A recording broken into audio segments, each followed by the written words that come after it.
Good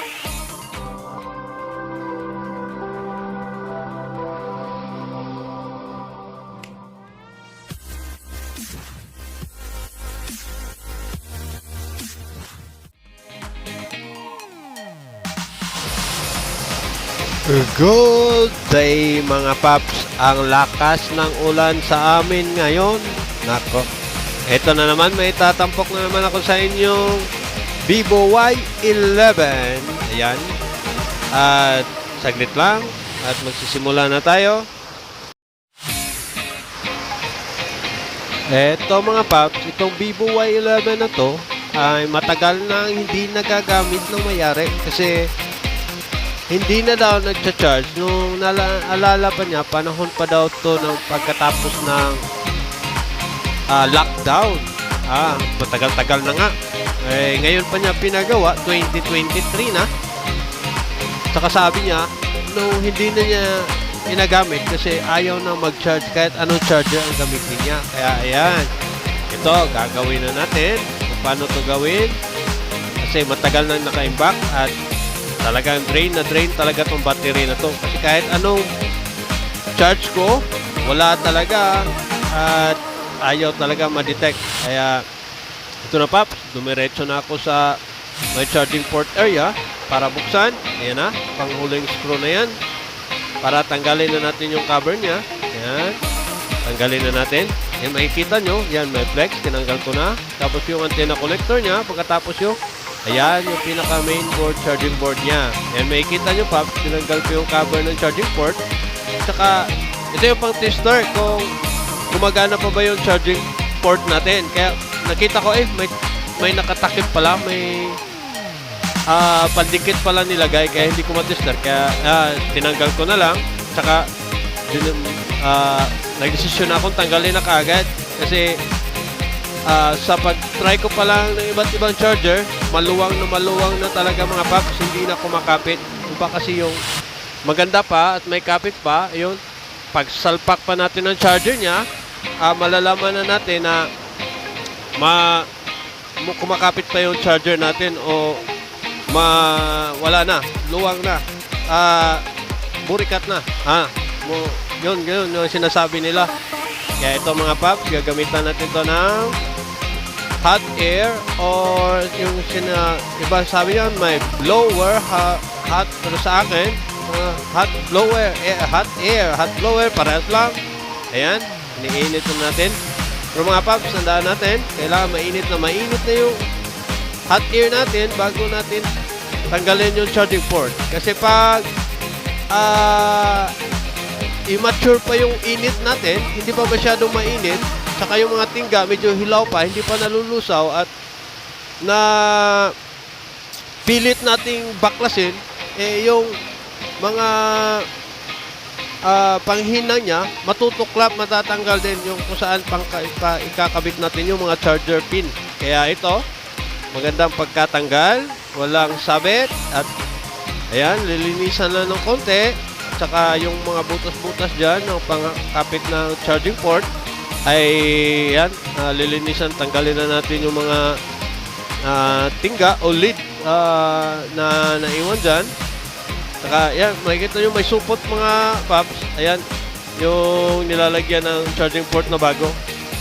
Yan, nilagay ko na.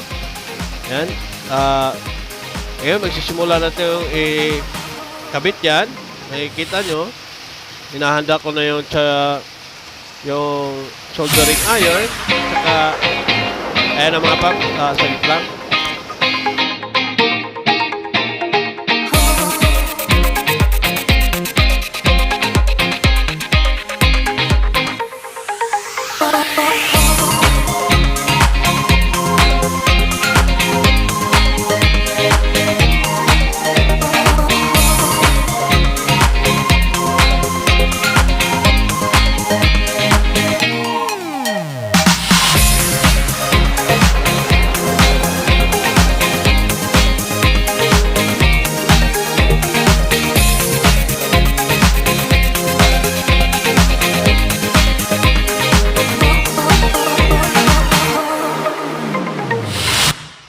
kung may magtatanong man sa inyo dyan kung bakit ganyan kung ginagawa ko, tinutusok ko, yan ang ginagawa ko kasi yung may butas dyan na dyan kinakabit yung spider type na mga charging port. Kaya mas mabilis na kabit, tatanggalan ko lang ng mga lead dyan, saka ipasok ko na lang kaagad yung mga paa ng charging port. Hindi na ako mahirapan isolda siya. Kaya, ayan, malapit na matapos. Hinangin na lang natin yung mga kunting mga port dyan. Tapos, okay na. Ayan na. Okay, kailangan natin mga paps na pantay yung pagkagawa natin. Kasi pag hindi na pantayan, tabingi pagkabit natin. Hindi maganda pagkasalpak ng mga charger natin at masisira lang yung ginawa natin kasi matutuklap lang yun na matatanggal yun sa kalaunan. Kaya ito, yan, sinusolder ko na isa-isa yung mga paa at sinusigurado ko na hindi talaga basta-basta matatanggal yan mga paps.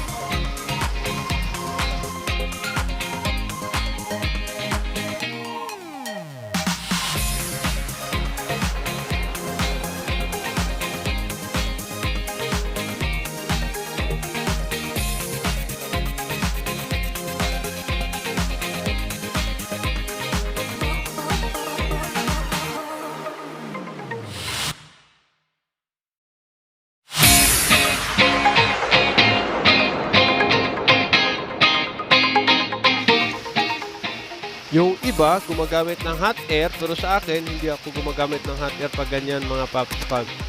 Kasi, minsan, may mangyayari, may plastic kasi yan sa loob. Kaya, kapag iniinit ko ng hot air yan, matatamaan ang init na hangin niyang nasa loob na yan, kasi hangin kahit saan yan pupunta, malulusaw na yung plastic na sa loob ng charging port natin. Kaya madaling masira, mabiyak lang o ano pa, munipis yung mga plastic dyan sa loob. Kaya sa akin, iniiwasan ko gumamit na ganyan. Yung gawa ko, yung ano lang, soldering iron lang. Pero may iba naman talaga case. Sa ibang case naman, may gumagamit din ako ng hot air. Pero, tinitingnan ko lang kung anong mas maganda. Ayan mga paps, sine-check ko isa-isa kung may connection ba talaga at okay naman. Ayan, i-try ko na i-solder talaga para kumapit talaga ng mabuti yung charging port natin.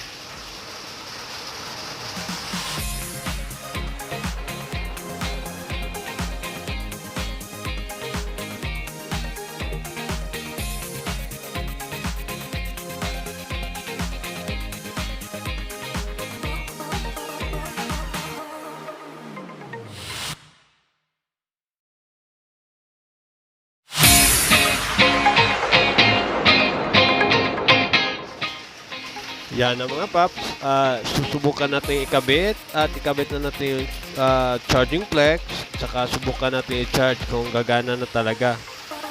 Napansin ko mga paps, wala talaga kahit yung may hugis na kidlat, wala. At kahit sa charger natin, kahit amperahin niya, yung ampere 0.01 lang, wala talaga. Kaya nagdesisyon ako buksan dyan sa upper side ng connection ng battery para tanggalin natin at kargahan man lang natin ng konti yung na-drain na battery kasi matagal nang hindi gumagana yung battery niya at yung cellphone niya hindi na napagana ng ilang taon. Yung taon na siguro to mga paps. Kaya ito na, set ko na lang yung power supply ng 4.3. Yan. Sinubukan ko yun sa quick charger. Kaya sabay wag na lang. I-ano ko na lang. I-manual ko na lang. Kaya yan, sinet ko ng 4.3. Tapos kinabit ko sa my test point. Tapos yan, susubukan ko ng kargahan.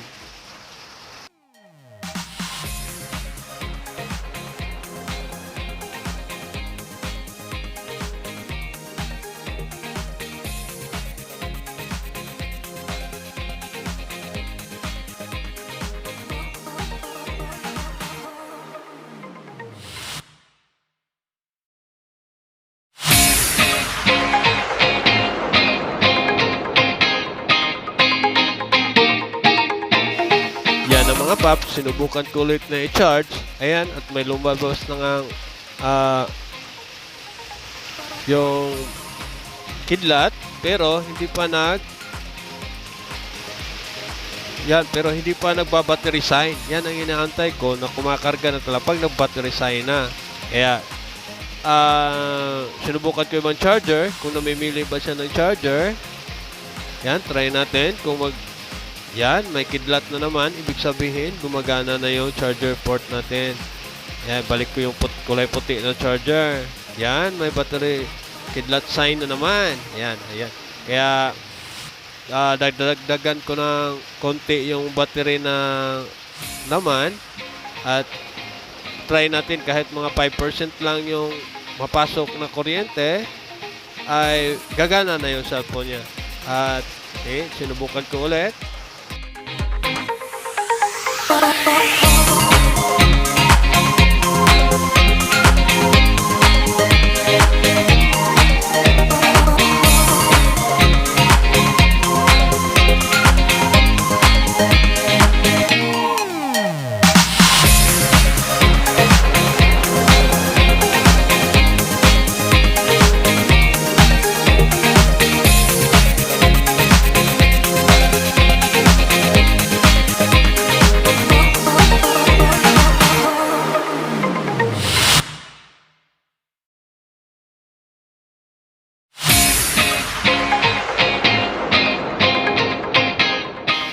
Ayan mga paps, ikakabit ko na at sana may laman na para mag-battery sign na siya, hindi na yung kidlat sign. Ayan, nag-kidlat sign na siya. At sana ang susunod yan ay battery sign na para ibig sabihin gumagana na yung cellphone na to. Yan. Ayun. Nag-battery sign na nga. Ayan, ikabit na natin mga paps kasi tapos na yung gawa natin. Yan. At balik natin yung lahat ng mga parts na nasa cellphone. At huwag natin kalimutan na yung yan yung antenna niya kasi pag wala yan, walang signal yung cellphone natin, baka magalit yung may-ari. Ano ba yan? Nawala yung signal. Minsan pag makita mo may nagpagawa na ganyan tapos nakalimutan na ibalik yung antenna connector na yun, magtataka yung may-ari kung bakit nawala yung signal ng cellphone niya. Kaya yan yung isa din sa mga rason. Yan mga paps, kakabit ko na. Saka ayan, maya-maya makikita na natin kung gumagana na ba talaga o hindi.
Ayan na, itratry na natin. Ayan, makikita natin, may kidlat sign na naman.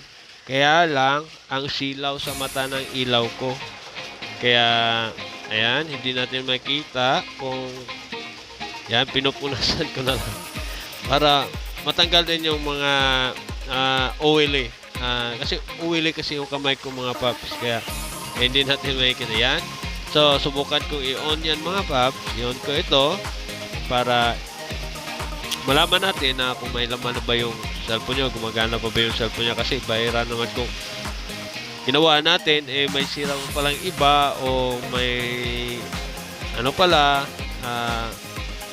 hindi gumagana yung mga touch touchscreen niya. Kaya susubukan natin yun. At saka try natin yung cellphone niya. Yan. Ayan na.